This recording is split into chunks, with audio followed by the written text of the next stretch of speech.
Hello, children. Welcome to mathematics class. I hope you've been enjoying our series. Today we are on the third series of our common entrance past questions. So let's continue from where we stopped. Number 21 says, after 10% was deducted from an amount of money, 81 naira was left. What was the original amount? Now, since we don't know the original amount, we are going to use an alphabet to represent that amount. We can use A, B, C, whatever, but I'm using Y. Let Y be that original amount.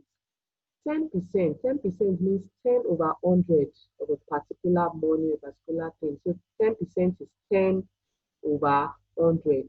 And then this word deducted means to take away from, to subtract. Do you understand? So if I say deducted, that means 10 over 100 was deducted from the original amount. And then what is left is 81. So let's represent that in a mathematical form. Let the amount be Y. So 10% is 10 over 100 of Y, because that is the amount. So Y minus 10 over 100 of Y will give us 81 naira. Now, 10 over 100 is the same thing as 0.1. 10 over 100 is 0.1. Of means times. So 0.1 times y give us 0.1 y. So y minus 0.1 y is equals to 81 naira. So if I say y minus 0.1 y, that would give me 0.9 y is equals to 81 naira. For me to know y, I will just say 81 divided by 0.9. 81 naira divided by 0.9, and that will give me 90 naira. Now, one way to divide a decimal number is to try to make the decimal number a whole number. If I want to make this a whole number, I can multiply this by 10. 0.9 times 10 will give me 9. And I will still multiply the numerator also by 10. 81 multiplied by 10 will give me 810.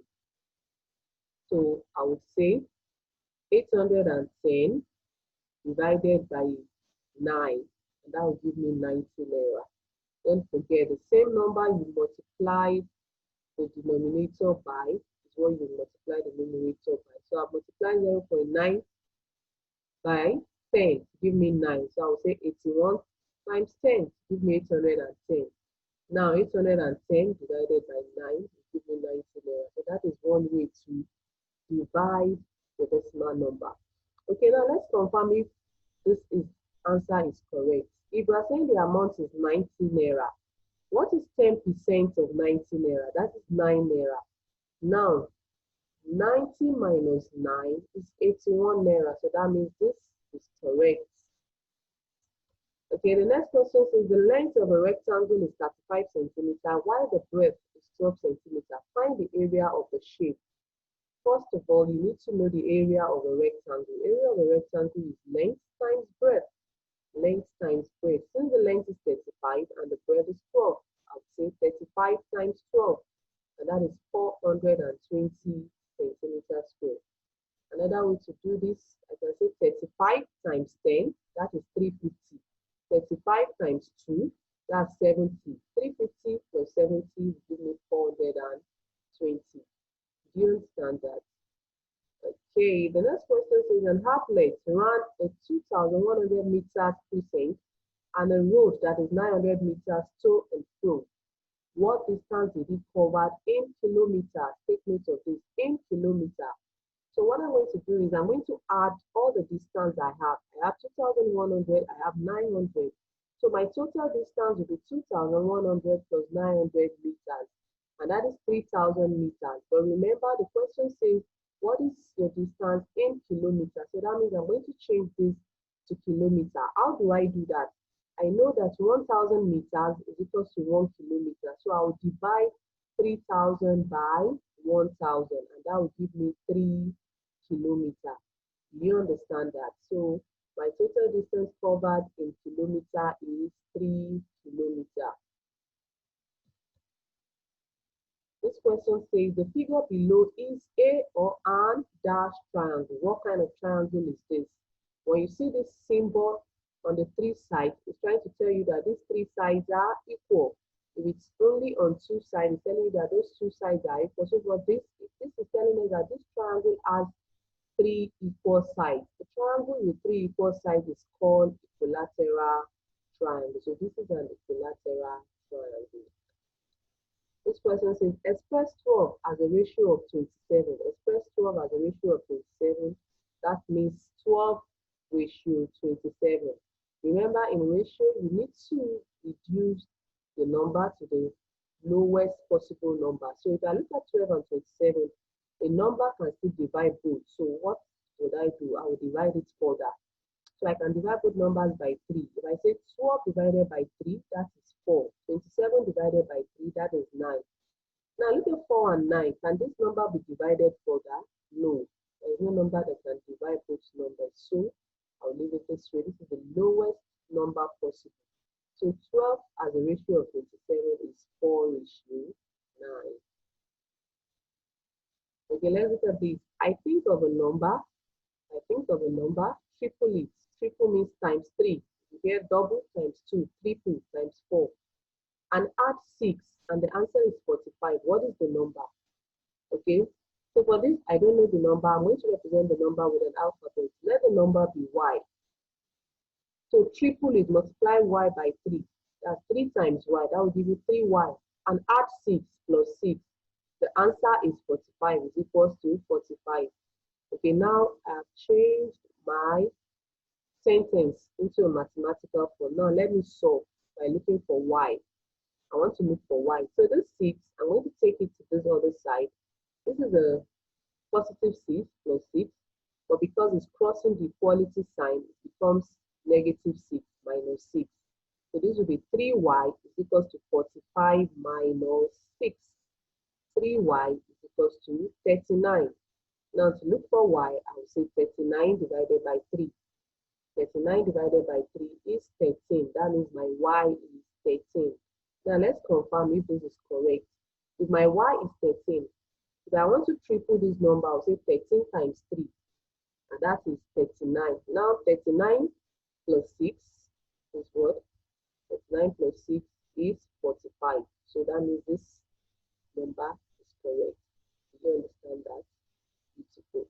Let's move to the next question. Change 234 over 1000 to decimal fraction. We're supposed to change this to decimal. And how do I do that? 234 divided by 1000.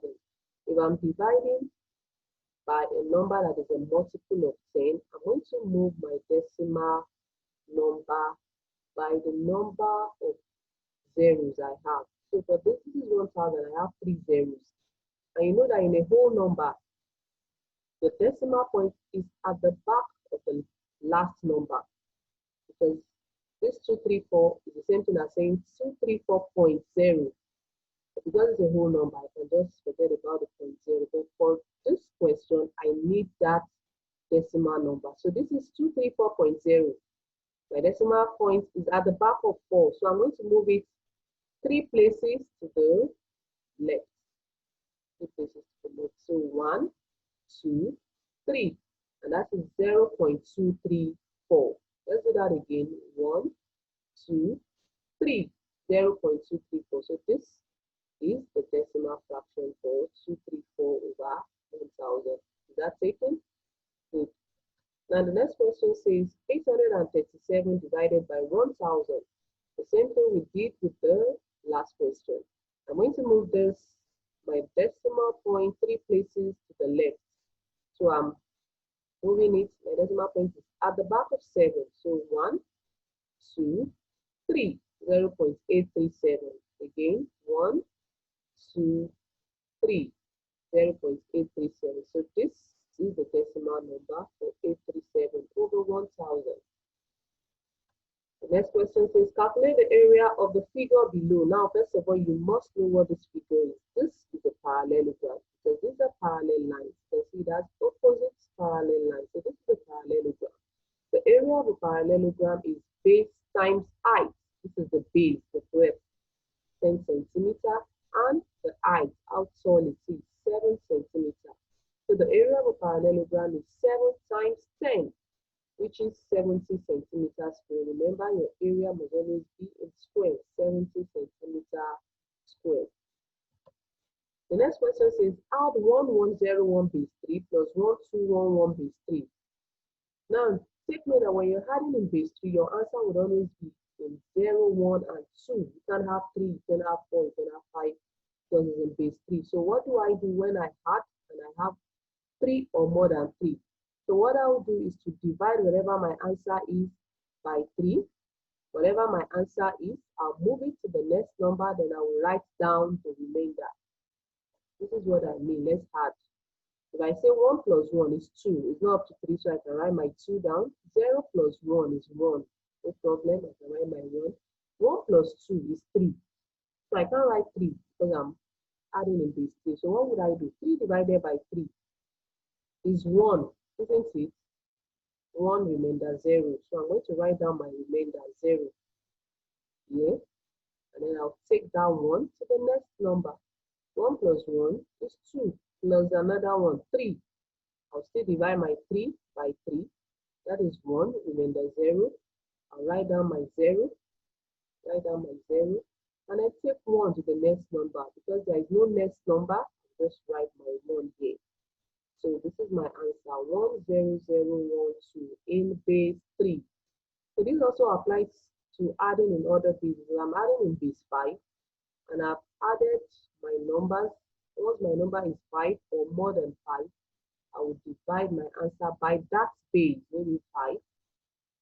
Whatever my answer is, I'll add the answer to the next number and write down the remainder. Do we understand that?